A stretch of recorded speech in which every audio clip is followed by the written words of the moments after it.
Yo, what's up guys? It's Noah here, and in today's video, we're going to be talking through some player props I like on Prizepicks for this week's NFL slate for week 8. We're going to be focusing on some plays I like for the Sunday slate of NFL games this week, guys. I think we got 13 or 14 games on Sunday, so it's a fairly big slate. I do have 3 props that I like for this week that we're going to share in this video, so as always, before we do talk through these 3 plays, if you guys do enjoy these player prop videos, these Prizepicks videos, if they do help you out, make sure you hit that like button down below. Make sure you guys hit that subscribe button if you have not yet. And if you guys are new to the channel, if you have never checked out Prizepicks before, you guys can sign up for Prizepicks. You can use my promo code Noah. When you do sign up, you will get your first deposit matched up to $100 when you sign up for Prizepicks with my promo code. Be sure to check them out if you have not yet. And I do also want to give a quick shout out to Sleeper because we are partnered up with Sleeper as well. If you guys have never heard of Sleeper, they are a site similar to Prizepicks and to a lot of these other DFS pick'em apps. Obviously on Sleeper, it's just player projections. You're taking over or under on player projections. But on Sleeper, it is a little bit different. They do have a dynamic payout system. So what that means is basically Sleeper is able to offer props that a lot of these other sites don't offer, because on Sleeper, it is kind of like a sports book.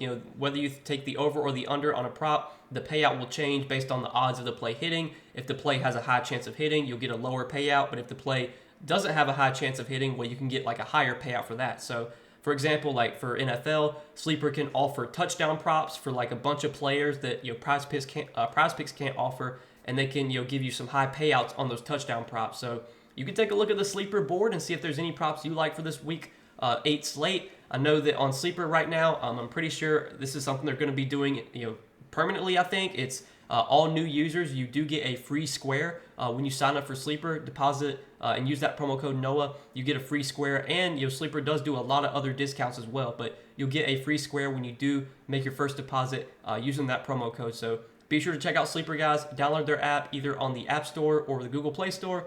Make a deposit, use that code Noah, get your first deposit matched up to $100, and get a free square for this week's NFL slate. That should be added to your account as soon as you make your first deposit. But let's go ahead and talk through the props that I do like for this week, guys. We got a couple to talk about, 3 plays. We're going to be looking in the fantasy score category for this week. I got 3 fantasy score props that I'm eyeing on this week 8 slate. Been on a nice roll with our NFL plays lately. We gave out 2 plays for Thursday Night Football, hit both of those, and we did have a good night on Friday night for NBA, hit all 3 of our NBA plays. The Prizepicks videos have been kind of heating up lately, so let's try and keep it going into this week 8 slate. Let's take a look at the props I like this week. So the first one we're going to take a look at is going to be Raheem Mostert's fantasy score of 11.5, and I like the over here for Raheem Mostert. So if you take a look at Raheem Mostert's game log lately, he's had some big games, he's had some down games. I had a really big game against Denver. We know that was the game that Miami went out and put up like 70 points. He had a down game against Buffalo, kind of a tough matchup, but then had a solid game against the Giants, really good game against the Panthers, and then last week in a tough matchup against the Eagles, he put up just 6 fantasy points. But Raheem Mostert has been the clear RB1 for the Dolphins. He's going to continue to be the clear RB1 for this Dolphins team while Devon Achane is on IR. I think Devon Achane is going to be out for at least like a few more weeks. Now, the Dolphins did get Jeff Wilson back last game, but Jeff Wilson only played 7 snaps. Salvon Ahmed played 18 snaps. You saw Raheem Mostert lead the RB kind of group. He led the team in snaps from the running back position, 53% of the snaps. Wasn't a massive snap share for Raheem Mostert. He also didn't get like a ton of touches last game, only 10 touches, but that was kind of a negative game script for the Dolphins. They were playing from behind in that game. In a negative game script, that's obviously not going to favor Mostert well, but in games where the Dolphins are playing with the lead, you'll see Raheem Mostert get like 14, 15, 16 carries, and he has been a super efficient runner this season. He's been a guy that's been very good on a yards per carry basis. We saw in the game against Carolina, a game where they were playing from ahead. You saw Raheem Mostert get 17 carries in that game. Against the Giants, he got 10 carries. In that Denver game, he got 13 carries. Against New England earlier this season, in this same matchup, Mostert got 18 carries. We typically think of this New England team as kind of being like a tough defense, a tough team to run on, but so far this season, New England's just kind of been like middle of the pack in terms of stopping the run. This is not like the worst matchup for Mostert. And the Dolphins are big home favorites here. The Dolphins have a high implied team total, so they're expected to put up a lot of points. Mostert's going to probably get at least like 12, 13, 14 carries. He'll probably get a couple targets as well. And I think his touchdown equity is really high because if we do get any situations where the Dolphins get near the goal line, for the most part, you know that Mostert's going to be getting those goal line carries. I don't think they're going to be giving the goal line carries to Ahmed or Jeff Wilson. It should be Raheem Mostert getting those goal line carries, so he definitely has a lot of touchdown potential here as well. Obviously, if he gets a touchdown, we're going to be looking really good with this play.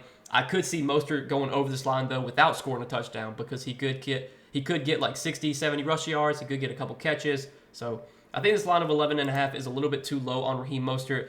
The DFS projections that I do look at, they actually have Raheem Mostert. They have him projected for 15.5 fantasy points. So they have him 4 fantasy points ahead of this line. I think this line on Prizepicks is definitely low. So that's the first play I like for this Sunday slate, guys. And then the next 2 plays we're going to take a look at are going to be in the later games. We're going to look at the 4 o'clock games. First play we're going to talk about here in the late games is going to be Isaiah Pacheco's fantasy score, 13.5. This is another over that I like. This spot for Pacheco is about as good as it gets going up against the Broncos. Now, we did just see these teams play pretty recently, back on October 12th, back on week 6. Pacheco had 15.8 fantasy points in that game. If you look at his game log, if you look at how that game played out, he got a good amount of volume, like we would expect, 16 carries for 62 yards. He also got 6 catches for 36 yards, and that's something that I think is worth noting. If you look at the last 2 games, the receptions have been good for Pacheco. He's typically not a guy that gets a ton of usage in the passing game. They're going to use Jerick McKinnon a lot in the passing game, but Jerick McKinnon hasn't really been like that effective this season, and it's been Pacheco getting all the work at running back for this Chiefs team. He is clearly ahead of Jerick McKinnon. He is clearly ahead of Clyde Edwards-Helaire. You look at his snap counts, he's been playing a large majority of the snaps. Last week, looking at the RB snaps, Pacheco played 53% of the snaps. The week before that, he played 63% of the snaps. You can definitely see weeks he'll play like 60+% of the snaps, especially when the Chiefs are playing with a lead. And this is another game script that I think sets up positively for Pacheco here. The Chiefs are big favorites in this game, even though they're going to be playing on the road in Denver. They're still 7-point favorites, so they should be playing with the lead. They should be able to run the ball plenty. Last time they played Denver, Pacheco got 16 carries. I think there's definitely a chance we get 15, 16 carries from him here. And he's also getting good usage in the passing game. If we can get like 3, 4, 5 targets for Pacheco, that's even better. And similar to Raheem Mostert, we know that Pacheco is going to get the goal line carries if the Chiefs do get near the goal line. Now, the Chiefs are a team that they throw the ball a lot in the red zone and at the goal line. But if they do run the ball at the goal line, the ball's going to Pacheco. It's not really going to anyone else. So I think Pacheco also has plenty of touchdown equity here. But this matchup is so good. Denver has been horrible at stopping the run this season. They've been clearly the worst run defense in the league. They're allowing the most rush attempts, most rush yards, third most rushing touchdowns, and the most fantasy points overall to the running back position this season. Really, the Broncos and the Panthers have been by far the 2 worst teams against the run this year. So I think it's a really good spot for Pacheco. As even on the road, they're big favorites here. They should be able to run the ball a ton, and this is a spot where I think Pacheco should be really efficient on the ground. The usage should be really good. The volume should be really good, and I think he's got some good touchdown equity as well. This is another situation where I don't think we need a touchdown from Pacheco for him to go over this line, because last time they played Denver, he didn't score a touchdown and still went over this fantasy score. If you look at his last 5 games, I think over his last 5 games, he has scored a touchdown in 4 out of those 5. But again, that one game against Denver, he didn't score a touchdown, still had almost 16 fantasy points. But I like the matchup here a lot for Pacheco. I think this line of 13.5 is a little bit too low. And the DFS projections that I look at, they currently have Isaiah Pacheco projected for just over 16 fantasy points. So they're also well over this line. I think this line on Prizepicks is a bit too low. So that's the second play I like for Sunday, guys. And then the third and final play we're going to give out in this video, we're going to be looking at Brandon Ayuk's fantasy score of 12.5, another over that I like here. Now, Brandon Ayuk, he did let us down on Monday night. We took his over fantasy score in that game against Minnesota. Ayuk had a good first half. He had 10.7 fantasy points in the first half, and as you can see, he finished with 10.7 fantasy points. The entire second half, Ayuk did not catch a single pass. He was only targeted 1 time in that game against Minnesota in the second half. All of his production came in the first half. That's not something we can expect to happen again. Obviously, we don't expect Ayuk to just go completely ghost in the second half. And the reason I like this play is, for one, there's no Deebo Samuel this week. Once again, Deebo Samuel is going to be out. And without Deebo Samuel, you're taking away, a 20+% target share. A lot of those targets should be funneled to Brandon Ayuk. And if you look at last week, it's hard to look too much into last week because, again, Ayuk he went completely ghost in the second half. But in the first half, he did have 5 targets, 5 catches for 57 yards. Did finish the game with 6 targets because he was targeted once in the second half. We do have to keep an eye on the injury report for the 49ers this week. Brock Purdy, I think he's been dealing with a concussion, but I'm pretty sure Purdy got a limited practice in on Thursday and Friday, so it looks like Brock Purdy's going to be able to play this week. Even if Brock Purdy doesn't play, like, I don't think Sam Darnold being out there is like horrible, because I think Sam Darnold's like a capable NFL quarterback. I don't think Sam Darnold's the best quarterback by any means.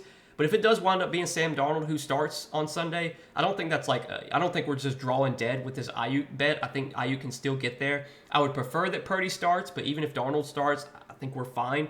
This line on Ayuk, though, is definitely too low. Ayuk's going to dominate target share in this 49ers offense with Debo out.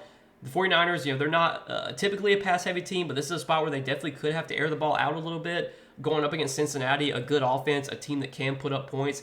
I could see this game kind of being like a sneaky shootout. It doesn't have the highest total, only 43.5.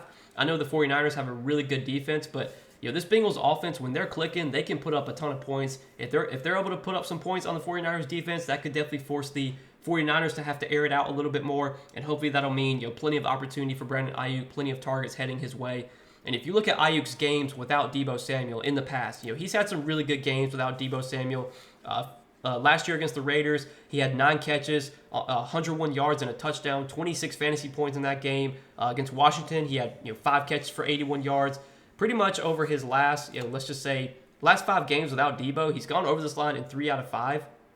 One game, he only had 2 catches for 19 yards against Seattle. That was definitely kind of, you wouldn't expect that type of performance from Ayuk. And then you have that game against Minnesota where he had 10.7 fantasy points in the first half and then didn't catch a single pass in the second half. Hopefully Ayuk doesn't go ghost on us in the second half here. I like to spot a lot for Ayuk, though. I think the volume's going to be there. The opportunity's going to be there. And 12.5 fantasy score, this is not a hard line for Ayuk to hit. I can easily see him hitting this without even scoring a touchdown. But if he does score a touchdown, we're going to be looking pretty good on this bet. If you do take a look at, or if I take a look at the DFS projections that I subscribe to, they actually have Ayuk. They have him well projected over this line. They're pretty aggressively, or they're pretty highly projecting Ayuk this week. They have him projected for over 17 fantasy points.